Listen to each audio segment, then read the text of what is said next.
Hello, everyone, and welcome to another episode of our TEPSA Presents Member Spotlight series. I'm your host, Todd Neslony, the Director of Culture and Strategic Leadership here at the Texas Elementary Principals and Supervisors Association.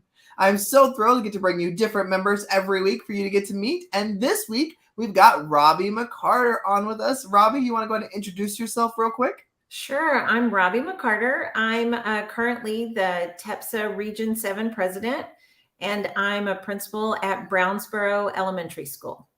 I love it. Well, Robbi, let's go ahead and dive on in because I know Robbi is doing this call even in the midst of tornado watches in her neighborhood. So we're going to get this rolling, and that's how committed she is to sharing her story. Well, Robbi, I know at some point, obviously, before you got to where you are now, you were a teacher in the classroom. And I always love starting with that as we jump into these conversations. And when in your journey did you realize that school administration might be part of your path?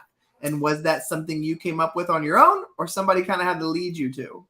Well, kind of a funny story. After about probably 10 years of teaching, maybe, I decided I was going to go to grad school. I wasn't quite sure what I wanted to do. I was thinking maybe media tech or possibly even something instructional, just some different things. So I went to my assistant principal and said, I need a reference just to get into grad school. Can you help me out? And she said, yeah, you're going to be a principal, right? And I was like, absolutely not.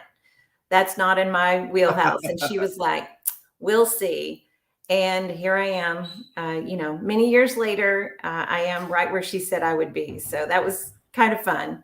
I always love it when there's so many of us out there that were like, no, I always said that would never be me. I couldn't picture it at all. And then somebody else mentions it and really steers you in that direction. And that's such a good sign of a great leader who can help other people see their potential. And look at you now. But, Robbi, one of the other things that we like to talk about on here is the prevalence of technology. And whether it's in our personal lives or professional lives, we are all using tech in some form or fashion. So when it comes to tech tools out there, what's one that you love personally or professionally? So professionally, I think, as we know, communication is just huge, and especially being able to communicate with our families as well as staff. We have a tool in our district we use called Parent Square, and it has just kind of replaced all of our other communication pieces. It's just a tool we use. It's an app-based tool. It can also be web-based, and it just does a variety of things. It's how we communicate from the district from the top down, but it can even narrow down to, I can specifically speak with a text with a parent of a specific child over, anything, but it does a lot of really cool things. When we have events, we have an RSVP tab that we can send out, and parents can RSVP. We can have their badges printed when they come in, so we know who's coming in the building. You can get permission slips for field trips. It has been a game changer for us, so we really like it. And that's Parent Square? Parent Square. It's all one word, Parent Square.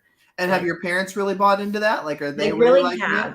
This is our second year using it. I think that's right. I think this is our second year, but we just got a parent survey back, and it showed over and over again that that's where they were getting their information from the district. They felt like that was a good way to communicate because it can be sent. They set it to their desired time. So they could have it instantly sent to them, or they could have it digested and it comes at a certain time in the evening. And so I think it's been a really effective tool for us. I haven't heard of that one. I'm going to have to look into that. I like that. Well, thank you for sharing that one. Well, of course, Robbi, in addition to technology, culture is something that we are just trying to improve always, no matter what campus we work on. So can you share with us a culture idea that you've done or one you have planned?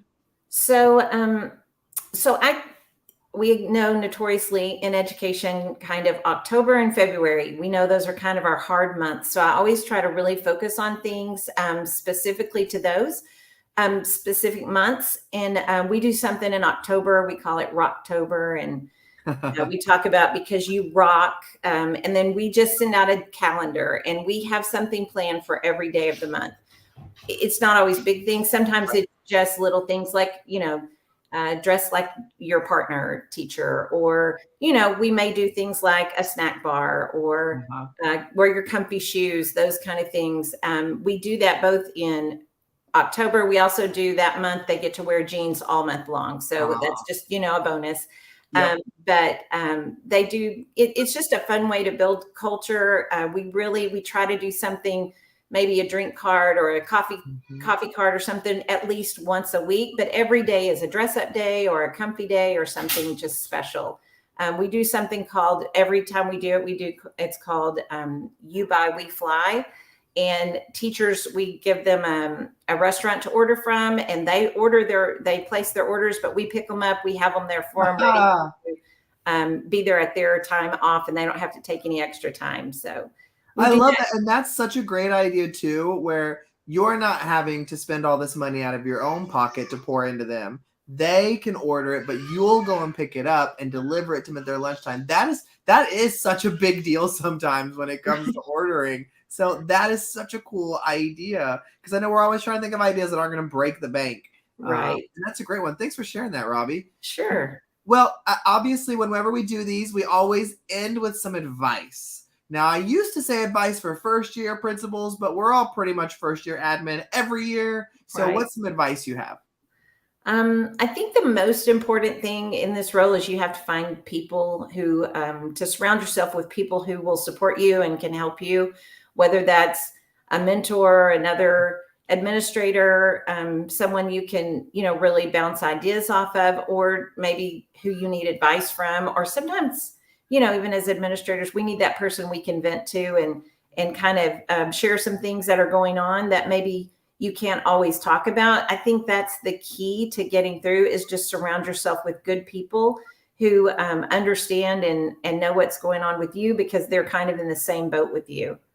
Well, and you make such a great point, because this job in school administration is so unlike any other position, and there's so much fewer of us. And so being able to find your people and surround yourself with those people is so very important, which, is just a great plug for being a member of TEPSA and being able to find your people there, in addition to our summer conference this June 7th through 9th that y'all can come to at the Round Rock Kalahari. We would love to see you there. But Robbi, is there somewhere people can connect with you on social media if they wanted to connect some more? So sure. I have both my school I have a Twitter account, an Instagram and Facebook account for Brownsboro Elementary. And then personally, just Robbi McCarter at all of those places as well. Awesome. Well, Robbi, thank you so much. There were some good tech tools, culture idea, great advice. I love it. It has been such a pleasure getting to chat with you today. Thanks, Todd. And thank you so much, everybody, for joining another episode. Remember to check out next week's with an all-new guest, and we hope to see you at our TEPSA Summer Conference.